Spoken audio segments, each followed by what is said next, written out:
सबसे पहले आप सभी को मेरा यूट्यूब चैनल पे स्वागत है। इस वीडियो में मैं आपको एनआईएसएम सीरीज 8 यानी इक्विटी डेरिवेटिव सर्टिफिकेशन एग्जामिनेशन के बारे में बताऊंगा। जैसे कि मैंने कहा कि इस एनआईएसएम सीरीज 8 सर्टिफिकेशन की हर एक चैप्टर को मैं स्टेप बाय स्टेप डिस्कशन करूंगा। तो ये मेरा सेकेंड चैप्टर है जहां पर मैं अंडरस्टैंडिंग द इंडेक्स इसके ऊपर बात करूंगा। यानी आपको इस चैप्टर से आपको इंडेक्स का पूरा जानकारी मिल सकता है। इस चैप्टर का वेटेज है 5, यानी इस चैप्टर से आपको एनएसएम एग्जाम में 5 क्वेश्चन मिल सकती है जहां पर आप 5 मार्क्स अर्न कर सकते हैं। तो चलिए आगे बढ़ते हैं। सबसे पहले मैं एजेंडा बता देता हूं। एजेंडा में सबसे पहला टॉपिक है इंट्रोडक्शन टू एन इंडेक्स, यानी इंडेक्स क्या है इसका पूरा जानकारी मिलेगा। नेक्स्ट आपको signification of the stock indices इसके बारे में बताऊंगा, यानी स्टॉक इंडिसेस की जरूरत क्या है। इसके बाद मैं आपको स्टॉक मार्केट का डिफरेंट टाइप ऑफ इंडेक्सेस के ऊपर बात करूंगा, यानी इंडेक्सेस कितने प्रकार की होती है, किस तरह काम करती है, किस तरह कैलकुलेशन होती है। इसके बाद नेक्स्ट टॉपिक में डिस्कशन करूंगा इंडेक्स की एट्रीब्यूट्स के ऊपर। उसके बाद मैं आपको बताऊंगा इंडेक्स मैनेजमेंट के ऊपर, यानी इंडेक्स को किस तरह कंस्ट्रक्शन किया जाता है, किस तरह उसको मैनेज किया जाता है, कौन सी स्टॉक यहाँ से रिमूव करना है, ये सारी चीज़ों के ऊपर मैं बात करूंगा।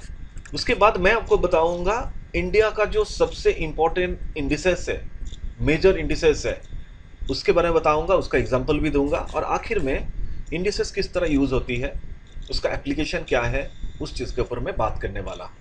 तो चलिए आगे बढ़ते हैं। जैसे कि मैंने कहा कि सबसे पहला टॉपिक होगा इंट्रोडक्शन टू एन इंडेक्स।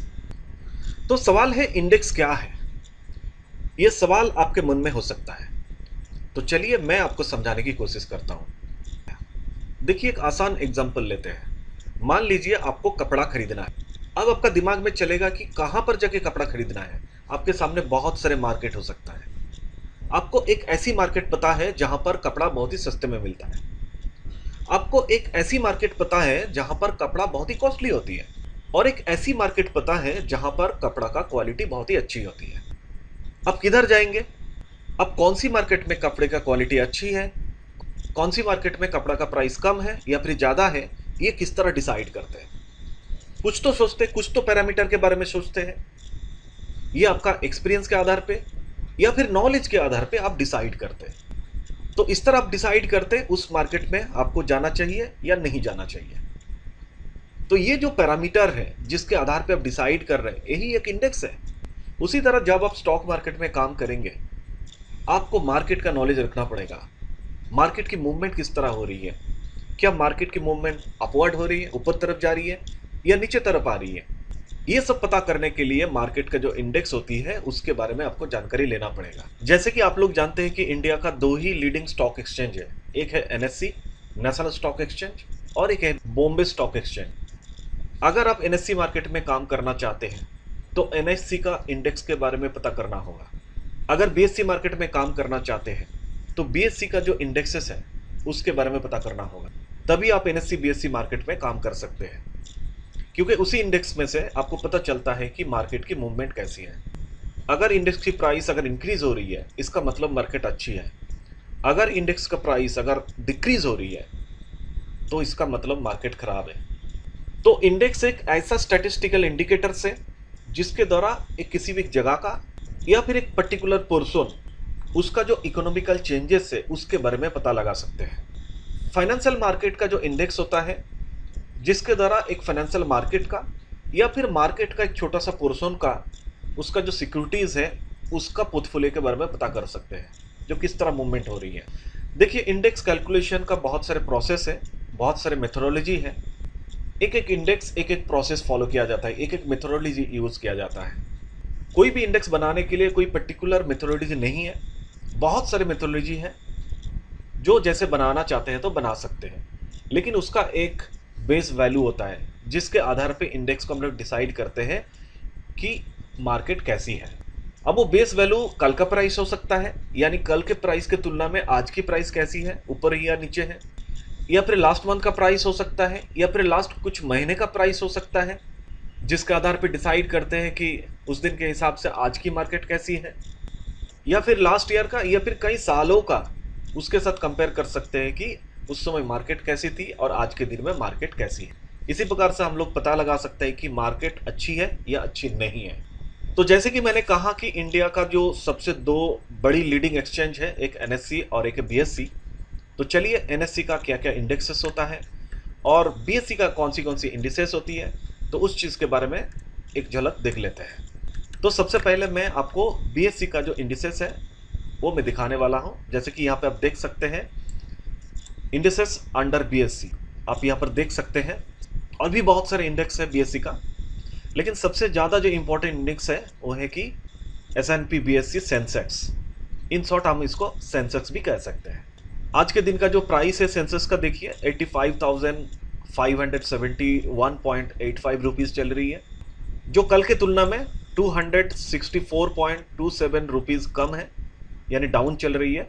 उसको अगर परसेंटेज के हिसाब से देखें तो 0.31% डाउन है।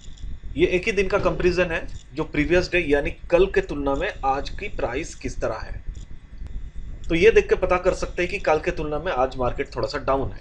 उसी तरह एनएससी का भी इंडेक्स देख लेते हैं। एनएससी में भी बहुत सारे इंडेक्स है, तो यहाँ पर इंडेक्स का कुछ लिस्ट है। जैसे कि बीएससी का जो सबसे फेवरेट इंडेक्स है सेंसेक्स, उसी तरह एनएससी मार्केट का जो सबसे फेवरेट इंडेक्स है वो निफ्टी 50 है। यहाँ पर आप देख सकते हैं निफ्टी 50, उसका रेट आज के दिन में चल रहा है 26,178.95 है, जो कल की तुलना में 37.10 रुपीज़ कम है। यानी परसेंटेज में अगर देखोगे तो 0.14% कल की तुलना में डाउन है। तो इस तरह समझ सकते हैं जो कल की तुलना में आज मार्केट थोड़ी सी डाउन है। बीएससी का मार्केट ज़्यादा डाउन है, एनएससी का मार्केट थोड़ा कम डाउन है, लेकिन दोनों मार्केट ही कल के तुलना में आज डाउन है। यानी ओवरऑल आप सोच सकते हैं कि कल की तुलना में स्टॉक मार्केट आज थोड़ी सी डाउन है। अब मैं आपको स्टॉक इंडिसेस की सिग्निफिकेंस के ऊपर बात करूंगा। देखिए स्टॉक इंडिसेस बहुत ही इंपॉर्टेंट होता है। जैसे कि मैंने आपको बोला कि निफ्टी एनएससी का इंडेक्स है और सेंसेक्स बीएससी का इंडेक्स है। अब ये इंडेक्स आपको किस तरह फायदा देते हैं? एज फॉर एग्जांपल मान लीजिए निफ्टी किस तरह आपको फायदा देती है। सबसे पहला जो बेनिफिट, इंडेक्स एक इंडिकेटर की तरह काम करती है, यानी आपको इंडिकेट करती है आपको किस तरह काम करना है, आपको बाई करना चाहिए या सेल करना चाहिए। यानी मार्केट का परफॉर्मेंस को बताती है, मार्केट अच्छी है या अच्छी नहीं है, तो आपको बाई करना चाहिए या फिर सेल करना चाहिए। जैसे कि मैंने थोड़ी देर पहले बताया कि आज मार्केट थोड़ी सी खराब है कल की तुलना में, तो आपको आज क्या करना चाहिए। यानी मार्केट का परफॉर्मेंस पता चल रहा है कल की तुलना में आज मार्केट कैसी है, तो उसके हिसाब से आपको क्या करना चाहिए, आपको बाई करना चाहिए या फिर सेल करना चाहिए। तो इसी तरह एक स्टॉक इंडेक्स आपको एक इंडिकेटर की तरह हेल्प करती है। दूसरी जो बेनिफिट है, ये एक बेंचमार्क की तरह काम करती है। जब आप अपना पोर्टफोलियो चेक करते हैं, उसका परफॉर्मेंस चेक करते हैं, उसका जो इवैल्यूएशन उसके बारे में पता चलता है। जो भी पोर्टफोलियो आपके पास है, अब उसका मूवमेंट किस तरह हो रही है, क्या उस पोर्टफोलियो को होल्ड करना चाहिए या फिर उसको रिलीज करना चाहिए, तो आप डिसीजन ले सकते हैं। आपको डिसीजन लेने में मदद करते हैं।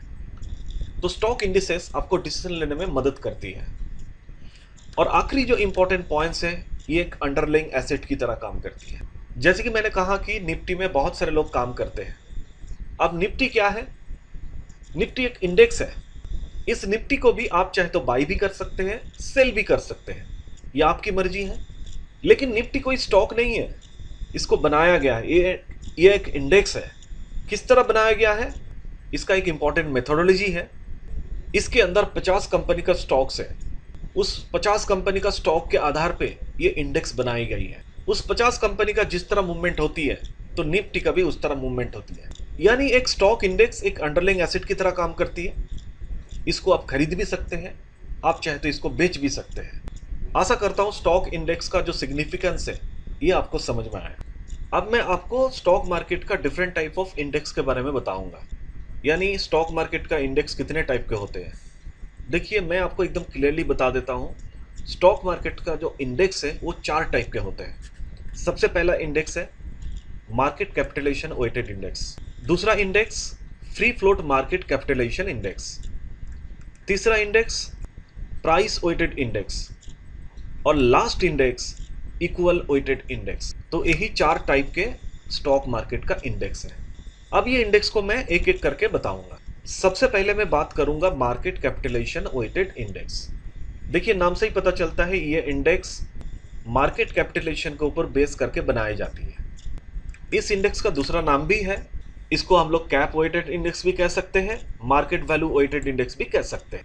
जैसे कि मैंने बोला कि इस तरह का इंडेक्स मार्केट कैपिटलाइजेशन के ऊपर बेस करके बनाया जाता है, इसीलिए आपको सबसे पहले जानना पड़ेगा कोई भी कंपनी का मार्केट कैपिटलाइजेशन किस तरह कैलकुलेट की जाती है।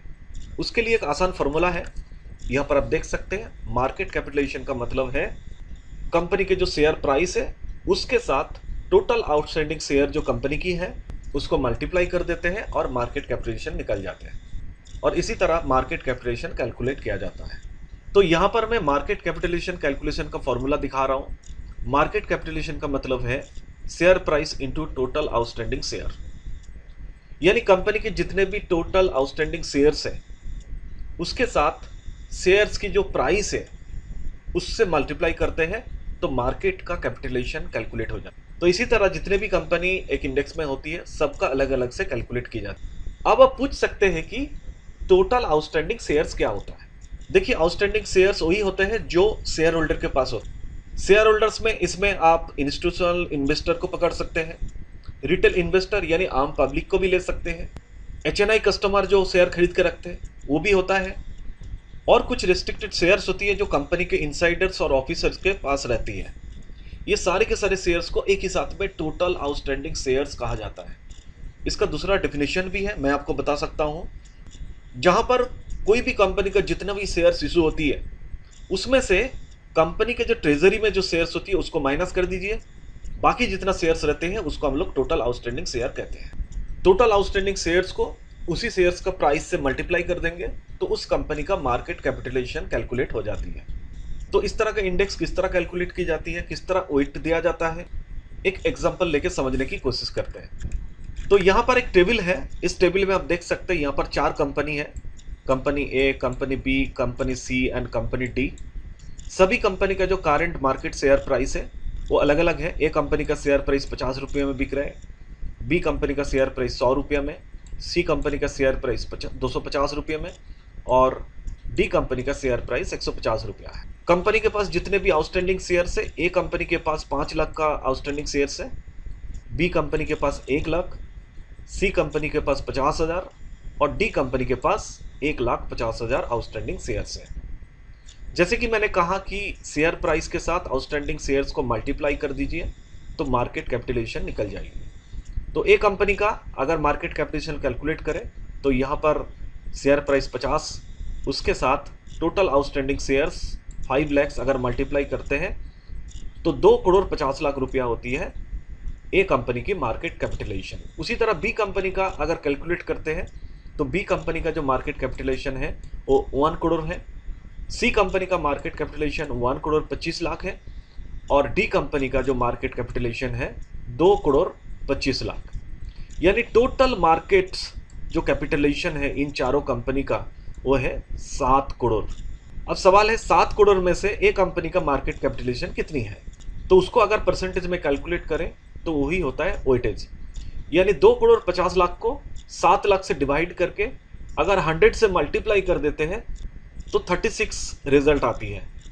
तो इसी तरह ए कंपनी का वेटेज 36 कैलकुलेट होती है, बी कंपनी का वेटेज 14% होती है, सी कंपनी का जो वेटेज है 18% होती है, और डी कंपनी का जो वेटेज है वो 32% होती है। तो यहाँ पे आप देख सकते हैं सबसे ज़्यादा वेटेज 36 है, यानी ए कंपनी की वेटेज सबसे ज़्यादा है। तो जिस कंपनी का मार्केट कैपिटलाइजेशन ज़्यादा होगा, तो यहाँ पर आप देख सकते हैं 2,50,00,000 ए कंपनी की मार्केट कैपिटलाइजेशन है, तो इसीलिए उसका वेटेज ज़्यादा है 36%। और जिस कंपनी का मार्केट कैपिटलाइजेशन कम होगा, जैसे कि बी कंपनी का आप देख रहे हैं मार्केट कैपिटलाइजेशन सिर्फ 1 करोड़ है, इसीलिए उसका वेटेज भी सबसे कम है, जहाँ पर आप देख सकते हैं 14%। तो मार्केट कैपिटलाइजेशन वेटेड इंडेक्स का यही फंडा है, जिस कंपनी का मार्केट कैपिटलाइजेशन कम होगी जब इंडेक्स कैलकुलेट किया जाएगा उसको वेटेज कम दिया जाएगा, और जिस कंपनी का मार्केट कैपिटलाइजेशन ज़्यादा होगी उस कंपनी का इंडेक्स कैलकुलेशन के टाइम में वेटेज उसको ज़्यादा मिलेगी। आशा करता हूँ आपको समझ में आया। अब मैं आपको नेक्स्ट इंडेक्स के बारे में बताऊंगा जो है free float market capitalisation index. इस इंडेक्स का दूसरा नाम है जिसको हम लोग पब्लिक फ्लोट भी कह सकते हैं। सबसे पहला सवाल है कि फ्री फ्लोट होती क्या है। देखिए, बहुत ही सिंपल सा आंसर है। इमीडिएट ट्रेडिंग करने के लिए जितने भी शेयर्स की अवेलेबल होती उसको हम लोग फ्री फ्लोट कहते हैं। मान लीजिए कोई भी कंपनी के पास 100 शेयर्स है, लेकिन इमीडिएट ट्रेडिंग करने के लिए 40 शेयर्स अवेलेबल है, तो फ्री फ्लोट शेयर्स है 40। बहुत ही सिंपल सा एग्जांपल है। तो इस इंडेक्स को बनाने के लिए सबसे पहले फ्री फ्लोट शेयर्स कितनी है वो हमें पता करना पड़ेगा। उसके बाद free float market capitalization calculate करना पड़ेगा। उसके बाद हम लोग वेटेज दे सकते हैं। तो सबसे बड़ा सवाल, फ्री फ्लोट मार्केट कैपिटलाइजेशन किस तरह कैलकुलेट होती है। उसके लिए एक सिंपल सा फॉर्मूला है, यहाँ पर आप देख सकते हैं। Free float market capitalization is equal to company जितना शेयर्स इशू करती है उसमें से कंपनी के जितने भी लॉक इन शेयर्स है उसको माइनस की जाती है, और उसके बाद एक शेयर का प्राइस जितनी होती है उससे मल्टीप्लाई किया जाता है। इसी प्रकार से उस कंपनी का free float market capitalization calculate होती है। तो चलिए एक आसान एग्जांपल लेके समझने की कोशिश करते हैं। नीचे एक टेबल दिखा रहा हूं, देखिए। इस टेबल में सबसे पहले देख लीजिए 4 कंपनी है, company A, company B, company C and company D. उसका मार्केट शेयर प्राइस है, ए कंपनी का 50 रुपया है, बी कंपनी का 100 रुपया है, सी कंपनी का 250 और डी कंपनी का 150 रुपया। ए कंपनी में टोटल 5 लाख का शेयर इशू की है, बी कंपनी ने 1 लाख का शेयर इशू की है, सी कंपनी ने 50,000 का शेयर इशू की है और डी कंपनी ने 1.5 लाख का शेयर इशू की है। इनमें से कुछ शेयर्स लॉक इन है। ए कंपनी का 1 लाख शेयर लॉक इन है, इसका मतलब टोटल 5 लाख शेयर है। उसमें से 1 लाख अगर माइनस कर देते हैं तो 4 लाख फ्री फ्लोट होती है, जो इमीडिएट ट्रेडिंग के लिए अवेलेबल है, यानी इसको इमीडिएटली शेयर्स बाय सेल कर सकते हैं। उसी तरह बी कंपनी का टोटल इशू शेयर है 1 लाख और उसमें से 50,000 लॉक इन है, तो बी कंपनी का जो फ्री फ्लोट शेयर से 50,000 है। सी कंपनी का टोटल इशू शेयर से 50,000, उसमें से लॉक इन है 20,000 यानी 30,000 फ्री फ्लोट है, और डी कंपनी का जो शेयर इशू हुआ था वो 1,50,000 है, उसमें से 50,000 लॉक इन है। अगर 50,000 को माइनस कर दे तो 1 लाख होती है फ्री फ्लोट जो अवेलेबल है इमीडिएट ट्रेडिंग के लिए। तो मार्केट कैपिटलाइजेशन किस तरह कैलकुलेट किया जाएगा, तो फ्री फ्लोट जितना शेयर्स होगा उसको शेयर प्राइस से मल्टीप्लाई किया जाएगा। तो यहाँ पर आप देख सकते हैं फ्री फ्लोट और शेयर प्राइस। ए कंपनी का एक शेयर का प्राइस है 50 रुपया और फ्री फ्लोट है 4 लाख शेयर, यानी मार्केट कैपिटलाइजेशन होगा 50 इंटू 4 लाख यानी 2 करोड़ रुपया। उसी तरह बी कंपनी का अगर कैलकुलेट करें, share price 100 rupees multiplied by 50,000 share यानी 50 लाख रुपया। सी कंपनी का market capitalization 75 lakh rupees, D company का मार्केट कैपिटलाइजेशन 1 करोड़ 50 लाख रुपया। तो इसी तरह टोटल मार्केट कैपिटलाइजेशन होता है 4 करोड़ 75 लाख रुपया। यहां पर आप देख सकते हैं कि ए कंपनी का free float market capitalization 2 crore रुपया जो सबसे ज्यादा है, यानी इसको ज्यादा वेटेज मिलेगी, और बी कंपनी का free float market capitalization 50 lakh रुपया है, तो इसका वेटेज सबसे कम होगी। अब वेटेज कैसे कैलकुलेट करें, ये लास्ट टाइम भी सिखाया था। अगर ए कंपनी का कैलकुलेट करना है तो 2 करोड़ को 4 करोड़ 75 लाख से डिवाइड कीजिए और 100 से मल्टीप्लाई कर दीजिए, तो इसका परसेंटेज निकल कर आएगी। तो इसी तरह इसका वेटेज कैलकुलेट किया जाता है। आज के दिन में दुनिया में सबसे ज़्यादा जो मेथोडोलॉजी यूज़ होती है, यही मेथोडोलॉजी जो है फ्री फ्लोट मार्केट कैपिटलाइजेशन, क्योंकि कोई भी कंपनी का सारे शेयर्स ट्रेडिंग नहीं होती है। बहुत सारे शेयर्स ट्रेडिंग होती है, बहुत सारे शेयर्स ट्रेडिंग नहीं होती है। अब आप कह सकते हैं कौन सी शेयर ट्रेडिंग नहीं होती है। मैं आपको सिंपली बता दूं, जो शेयर नॉन फ्री फ्लोट है उसका ट्रेडिंग नहीं होती है। जैसे कि जो शेयर्स प्रोमोटर और प्रोमोटर ग्रुप के पास रहती है, जो शेयर्स प्रोमोटर डिपॉजिटरी रिसीप्ट के पास रहती है, जो शेयर्स पब्लिक शेयर होल्डर के पास लॉक इन मोड में रहती है, और कुछ शेयर से स्ट्रेटेजिक होल्डिंग में रहती है। तो इस तरह का जो शेयर्स जिसका ट्रेड नहीं हो पाती उसको हम लोग नॉन फ्री फ्लोट शेयर कहते हैं। तो मैं आपको बता दूं, आज के दिन में दुनिया में सबसे ज़्यादा जो मेथोडोलॉजी यूज़ होती है, यही free float market capitalisation index process use की जाती है। हमारे इंडिया में एनएससी का जो इंडेक्स है निफ्टी और बीएससी का जो इंडेक्स है सेंसेक्स, ये दोनों के दोनों इंडेक्स इसी प्रोसेस में कैलकुलेशन की जाती है, इसी प्रोसेस में बनाई जाती है। यानी free float market capitalisation index जो मेथोडोलॉजी है, निफ्टी और सेंसेक्स को बनाने के लिए यूज की जाती है। इसके बाद मैं आपको बताऊंगा प्राइस वेटेड इंडेक्स के बारे में। इस इंडेक्स को कैलकुलेट करने के लिए जिस कंपनी का शेयर्स को कंसीडर की जाती है उस कंपनी का शेयर्स का करंट शेयर प्राइस चेक किया जाता है और उसके अकॉर्डिंग उसको वेटेज दिया जाता है और उसी के आधार पे इस तरह का इंडेक्स को बनाया जाता है। तो प्राइस वेटेड इंडेक्स कैलकुलेशन करने के लिए एक फॉर्मूला है, sum of the price of all stocks divided by number of stocks. यानी जितने कंपनी यहाँ पे कंसीडर की जाएगी इंडेक्स को कैलकुलेट करने के लिए, सभी कंपनी का स्टॉक का जो प्राइस है उसका सम कैलकुलेट किया जाएगा और उसको नंबर ऑफ स्टॉक से डिवाइड किया जाएगा। इसी प्रकार से प्राइस वेटेड इंडेक्स को कैलकुलेट की जाती है। तो चलिए इसको समझने के लिए एक छोटा सा एग्जांपल लेते हैं। यहाँ पर एक टेबल है, यहाँ पर 4 कंपनी के कंसीडर की गई है।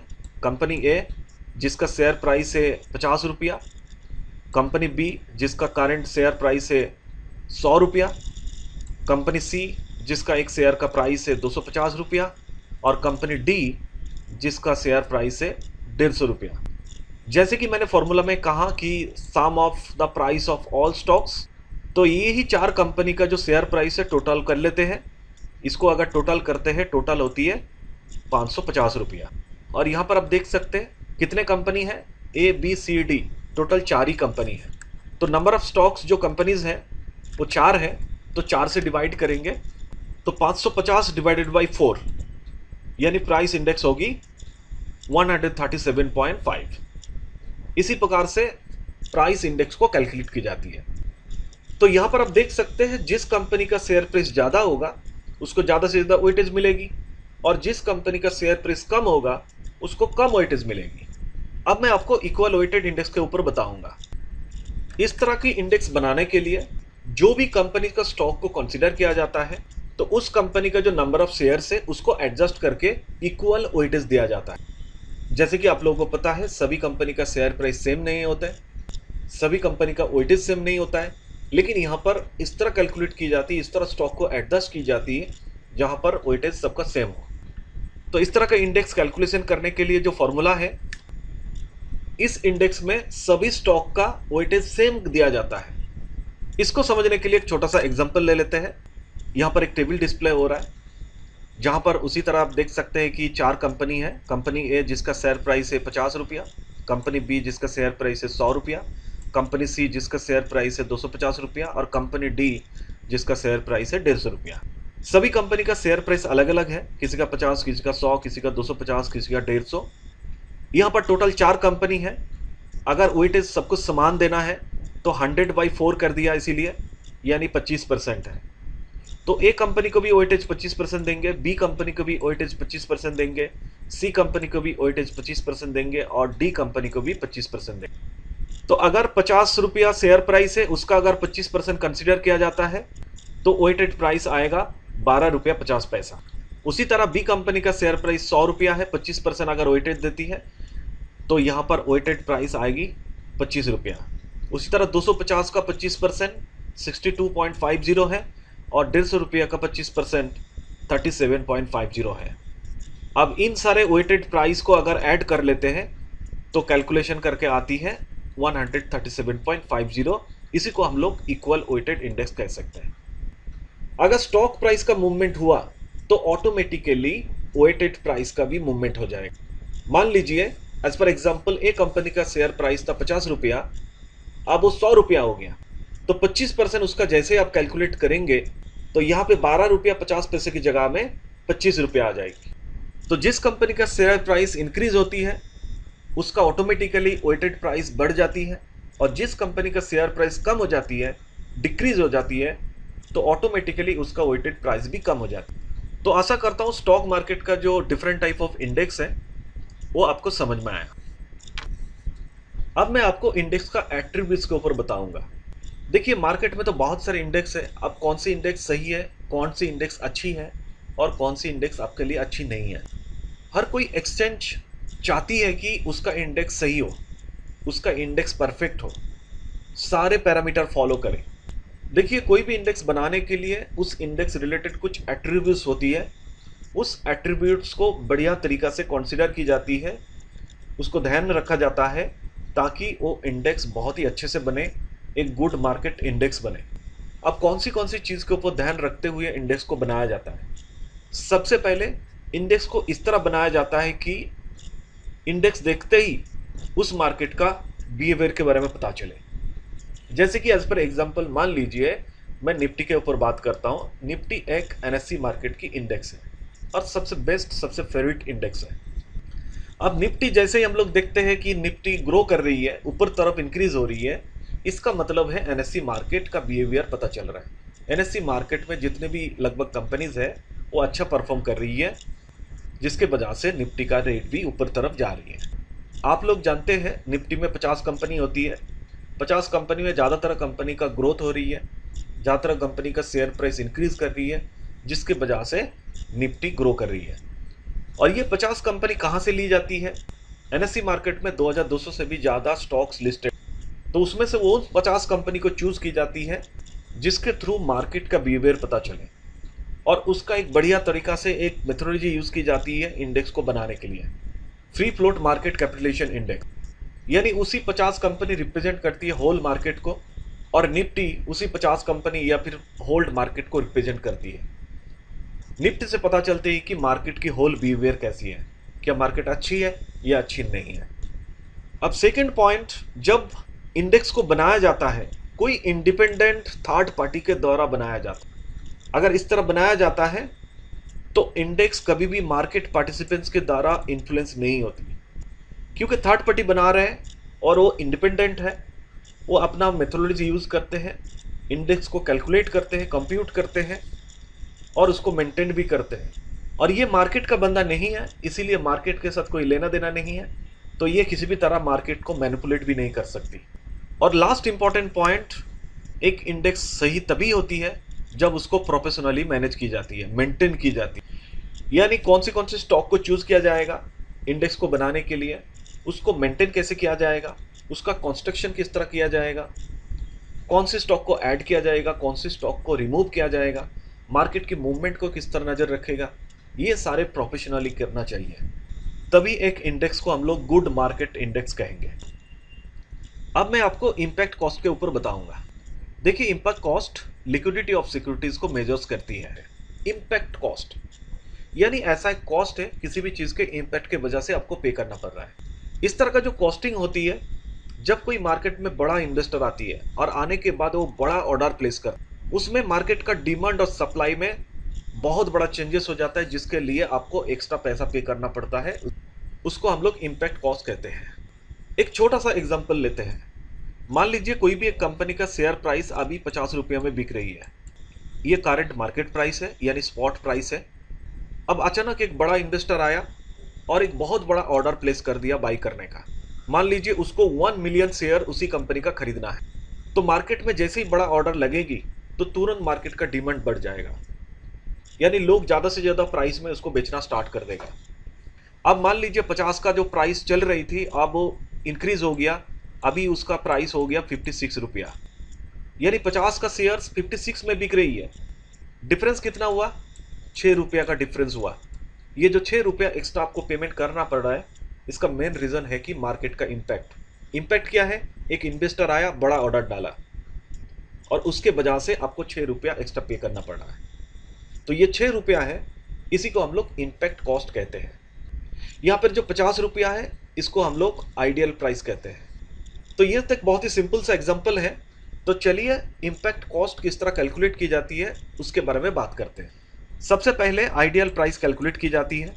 आइडियल प्राइस कैलकुलेट करने के लिए मार्केट का उस दिन का बेस्ट बाई प्राइस क्या है और बेस्ट सेल प्राइस क्या है, दोनों को ऐड करते हैं और 2 से डिवाइड करके एवरेज प्राइस निकालते हैं। उसको हम लोग आइडियल प्राइस कहते हैं। अब मार्केट में जितने में बाई कर रहे हैं, एक्चुअल जो बाइंग प्राइस है उससे आइडियल प्राइस को माइनस करते हैं। करने के बाद उस प्राइस को 100 से मल्टीप्लाई करके आइडियल जो प्राइस है उससे डिवाइड करते हैं। अब जो प्राइस कैलकुलेट करके आती है उसको हम लोग इम्पैक्ट कॉस्ट कहते हैं।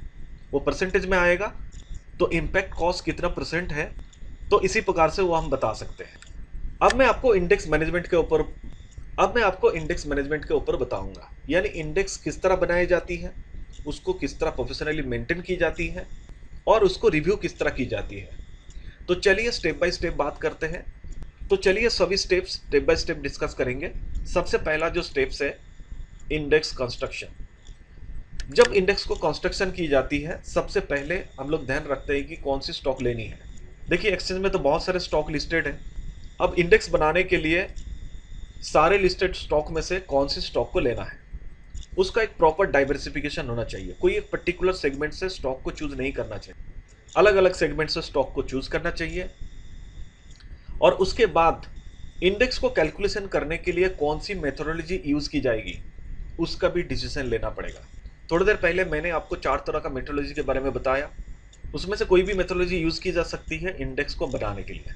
जब भी एक्सचेंज इंडेक्स को कंस्ट्रक्शन करती है, ये सारी चीज को ध्यान रखते हुए कंस्ट्रक्शन करती है। तो इंडेक्स कंस्ट्रक्शन के बाद काम खत्म नहीं होता है, उसके बाद उसको मेंटेनेंस भी करना पड़ता है, क्योंकि जो भी स्टॉक इंडेक्स में इंक्लूडेड है, जो भी स्टॉक इंडेक्स में कंसिडर की गई है, वो सारे स्टॉक का, कंपनीज का कुछ ना कुछ कॉर्पोरेट एक्शन चलते रहते हैं। जैसे कि मान लीजिए कोई भी कंपनी बोनस इशू कर दिया, कोई भी कंपनी राइट शेयर इशू कर दिया, कोई भी कंपनी का स्टॉक स्प्लिट हो गया, कंसोलिडेशन हो गया, या फिर कोई भी कंपनी एक दूसरे कंपनी के साथ मार्ज हो गया, तो ये सारी चीज़ को भी इंडेक्स में एडजस्ट की जाती है। तो इसी को हम लोग इंडेक्स मेंटेनेंस कहते हैं। तो इंडेक्स मेंटेनेंस सेकंड स्टेप है। और थर्ड स्टेप है इंडेक्स को रिवीजन करना। एक बार बनाने के बाद उसको छोड़ देना नहीं है। मान लीजिए कोई भी इंडेक्स बनाने के लिए कुछ स्टॉक को कंसीडर किया गया है। अब जो इंडेक्स है, उस इंडेक्स में वो सारे स्टॉक्स को कब तक मेंटेन करना है, कब तक उसमें ऐड करके रखना है, ये सारे डिपेंड्स करता है कि मार्केट का जो पार्टिसिपेंट्स का इंटरेस्ट है उसके ऊपर। अगर एक्सचेंज को लगता है इंडेक्स में जितने भी स्टॉक्स ऐड हैं उसमें से कोई एक दो स्टॉक को रिमूव करना है, कर सकते हैं, या फिर नए स्टॉक्स को उसकी जगह में रिप्लेस करना है, ऐड करना है, वो भी कर सकते हैं। तो इसीलिए बीच बीच में इंडेक्स में जो स्टॉक्स होती है उसका इन आउट होते रहता है, रिप्लेसमेंट होते रहता है। इसी प्रकार से स्टॉक को रिवीजन की जाती है और एक बढ़िया इंडेक्स बनाया जाता है।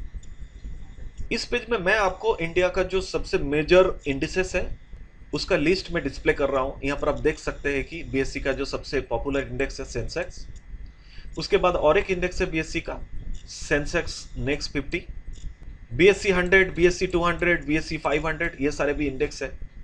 एनएससी मार्केट का जो सबसे पॉपुलर इंडेक्स है निफ्टी 50, ये अलावा निफ्टी नेक्स्ट 50 है, निफ्टी 100 है, निफ्टी 200 है, निफ्टी 500 है, और एक इंडेक्स है एसएक्स 40। यहाँ पर जितने भी इंडेक्स है ये इंडिया का मेजर इंडेक्स है। ज़्यादातर अब लोग यही सब इंडेक्स फॉलो करते हैं। बीएससी मार्केट में जो सबसे ज़्यादा फॉलो होती है सेंसेक्स, और एनएससी मार्केट में सबसे ज़्यादा फॉलो होती है निफ्टी 50। आप देखते हैं कि इंडेक्स का एप्लीकेशन किस तरह होती है, यानी इंडेक्स को किस तरह यूज की जाती है। तो यहाँ पर 3 तरह का मैं एग्जांपल दूंगा। सबसे पहला एग्जांपल है इंडेक्स फंड, उसके बाद इंडेक्स डेरिवेटिव, और उसके बाद एक्सचेंज ट्रेडेड फंड यानी ईटीएफ। तो ये जो 3 तरह का इन्वेस्टमेंट एसेट्स है, इन सभी में इंडेक्स का कॉन्सेप्ट को यूज की जाती है। सबसे पहले बात करूंगा इंडेक्स फंड के ऊपर। देखिए यहाँ पर फंड जो इन्वेस्ट होती है किसी ना किसी स्पेसिफिक इंडेक्स में इन्वेस्ट होती है। इसका जो मेन पर्पस रहता है कि इंडेक्स जिस तरह ग्रो कर रही है उसके साथ पैरेलली इस तरह का फंड का भी ग्रोथ हो।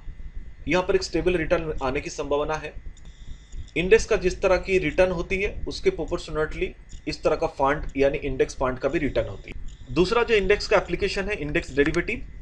देखिए बहुत सारे लोग आज के दिन में इंडेक्स डेरिवेटिव कॉन्ट्रैक्ट्स के ऊपर काम करते हैं। बहुत सारे लोग इंडेक्स ऑप्शन बाई सेल करते हैं, बहुत सारे लोग इंडेक्स फ्यूचर बाई सेल करते हैं, और ये दुनिया भर में इसके ऊपर काम होता है।